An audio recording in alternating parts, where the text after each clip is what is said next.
Hey everyone, welcome back to the channel. In this quick tutorial, I'll show you how to double space your text in Google Docs fast and easy. First of all, simply open your Google Docs and simply open your document.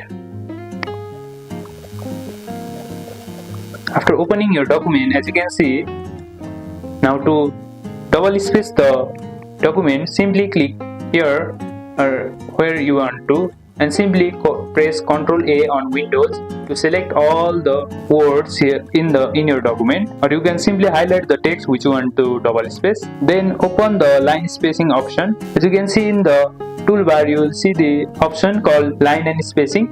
Simply click it and here you can double it. Here, as you can see, here is the option called double. Simply click on double and it will be doubled, as you can see, and that's it. It's super easy way to double space in Google Docs. If this helped, hit like, subscribe and comment what you want to learn next, and I'll see you in the next one.